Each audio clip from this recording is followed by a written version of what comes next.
Greetings, Starfighters. Welcome to night 3 of Junedead. Okay, there was no reason for me to be that enthusiastic, especially once you hear the title of tonight's movie. Oh my god. Okay, so it's either Vampire's Night Orgy or Vampire's Night Orgy. As in, it's the orgy of Vampire's Night or it's the night orgy of vampires. Either way with a title like this, and oh god, it's from the 70s. Oh wow, there is no way this is going to be good, but, here's hoping it's at least bad in all the fun ways. Okay, here we are, this movie with title of indeterminate emphasis. Plot summary courtesy of IMDb. And just to get out ahead of any comments I might get here, the summary was written by someone for whom English was not their first language, so cut them a little slack on the grammar. I didn't really feel comfortable trying to change any of it at the risk of altering their meaning, because maybe they didn't mean exactly what I thought they did, and I just figured just leave it alone, read it straight, and we'll just go from there. A group of workers is traveling by bus to the town of Bajoni to work for an aristocratic family. The driver has a fulminating heart attack, and the group decides to drive to the near village of Tolnio instead, to spend the night and follow to Bajoni on the next morning. They find nobody in the apparently ghost city, but in the next morning they meet the hospitable dwellers. Their bus has a problem in the engine, and they have to stay in Tolnio. Sooner they find that they are trapped in a vampire village. Yeah, I know that was a little awkward, but to be honest, it was the best summary I could find that wasn't either too short or too long. So, anyway, you may recall back about a minute ago when I wasn't sure where to put the emphasis on the title to this movie. The Vampire's Night Orgy. Or the Vampire's Night Orgy, or the Vampire's Night Orgy. Well, I thought the movie had answered it for me, as the title on the screen shows the word vampires with no apostrophe, meaning that the title refers to an orgy on something called Vampire's Night, vampires being plural. But then again, this is not an American movie, so it could just be a translation error. You see, the movie is originally from Spain. And on Letterboxd, the title has an apostrophe. Actually, on the Mill Creek set too, but on Mill Creek, the apostrophe is between the E and the S in vampires, but on Letterboxd it's after the S in vampires, and then again the one in the movie has no apostrophe whatsoever. It just, screw it, I don't care. Anyway, we start our movie on a bus where our characters spout exposition about who they are and why they're there, while the bus driver is dying, like the summary said. Man, Greyhound really needs to improve its sick time policy. It wasn't a Greyhound bus, that was a joke. Moving on. Yeah, the bus driver dies. On the bus, according to the movie, but seeing as the guy who declared him dead was a math professor, not a doctor, who didn't actually check for a pulse. Well, no. To be fair, they were out in the middle of nowhere, so if he wasn't dead at that exact moment, he probably didn't have long anyway. At least if that's the case, he wasn't awake for it. And this is followed by... no, I'm going to be fair here. The scene isn't good.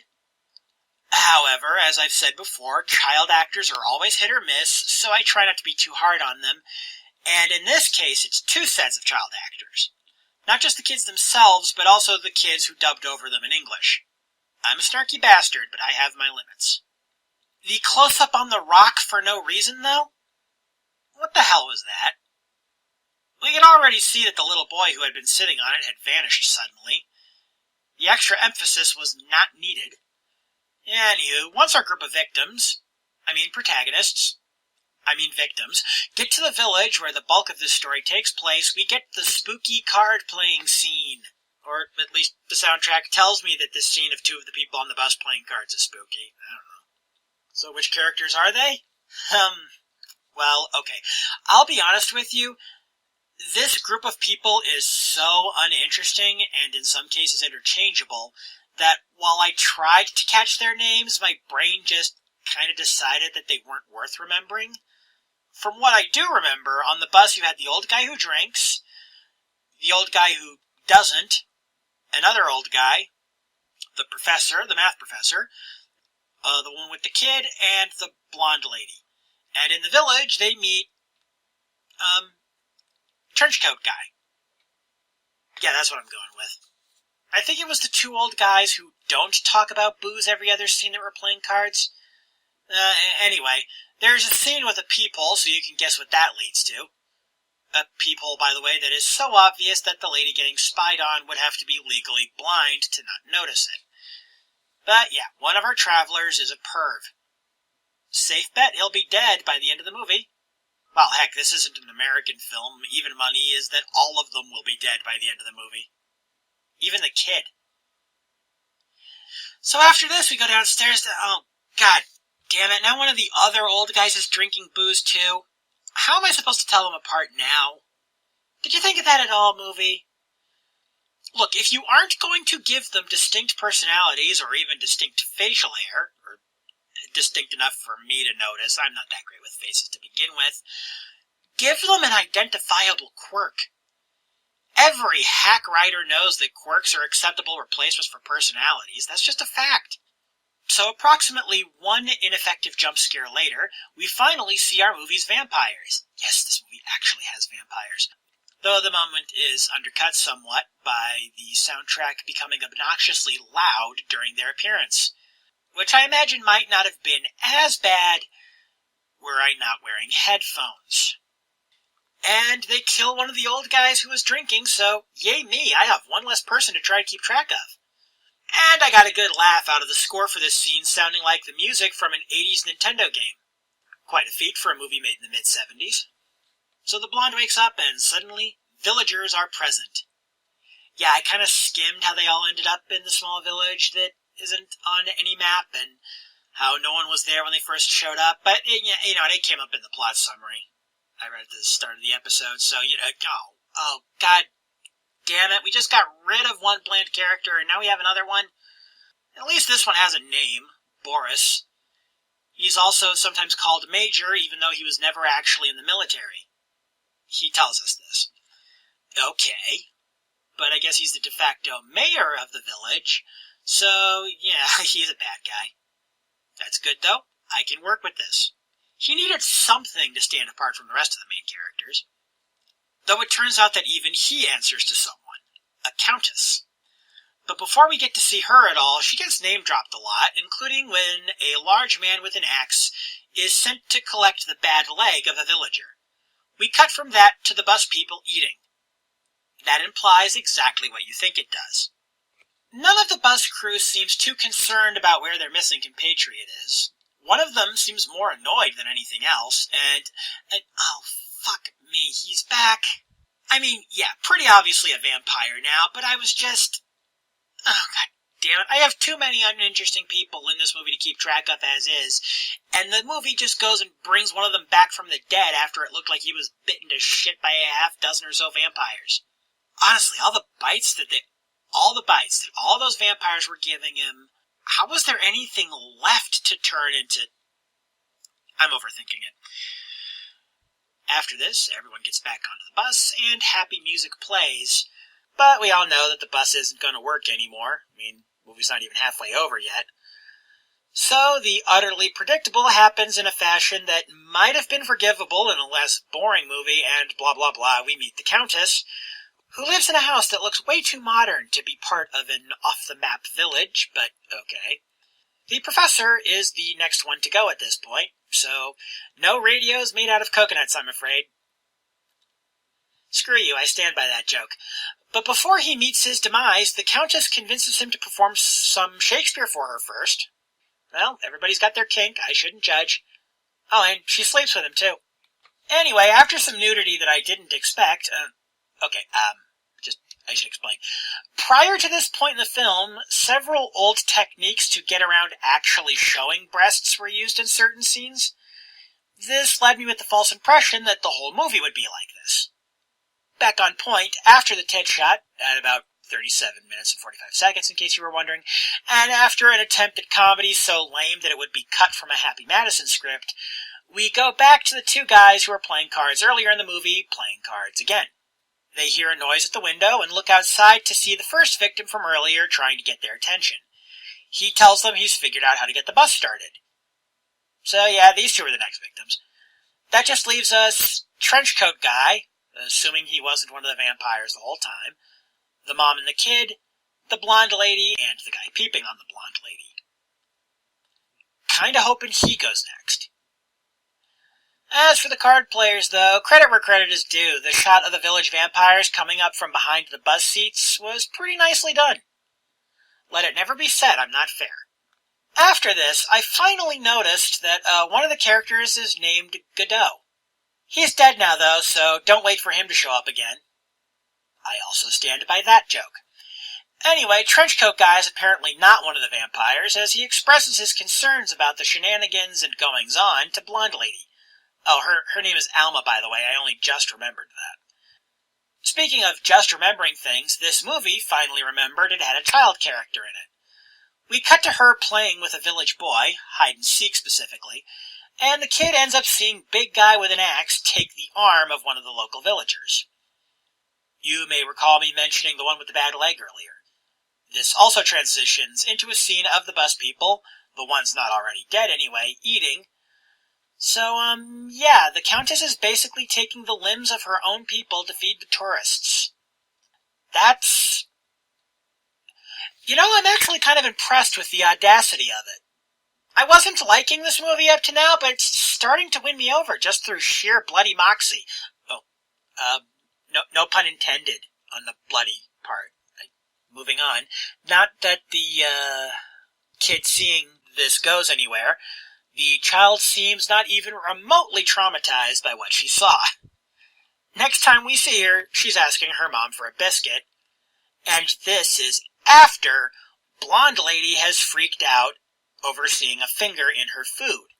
Damn, that is cold, kid. Did you get turned into a vampire by the little boy off screen and we don't know it yet? After this, we get the dramatic reveal that Trenchcoat Guy's car has been sabotaged. And then he tries to start it up anyway, after seeing the damage, but not actually trying to fix it.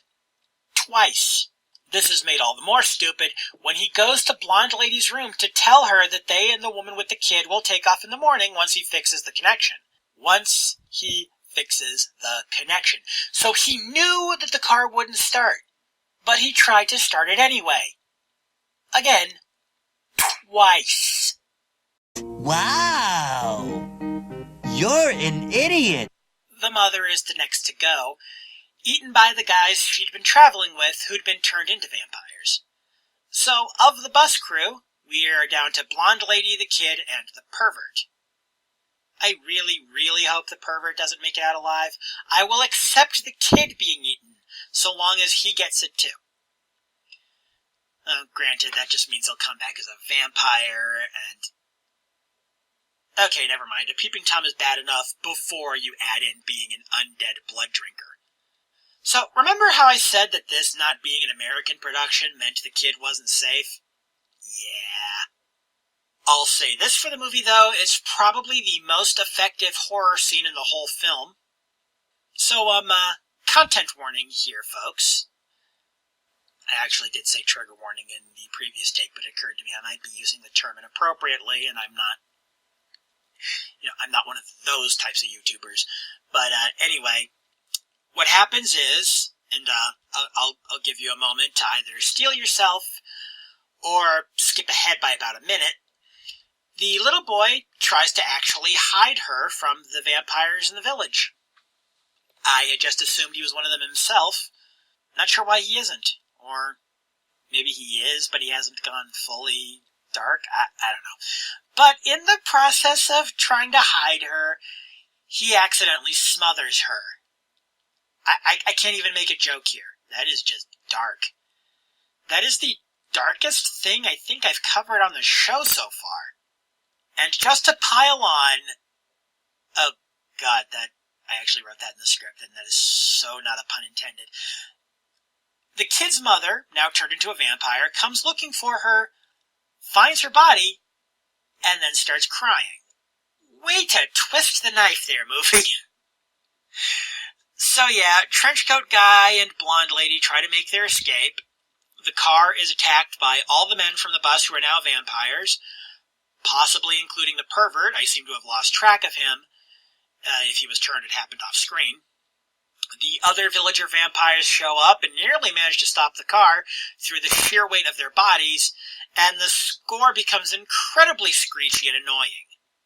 Seriously, folks, if you decide to watch this movie, do not use headphones. Your ears will thank you.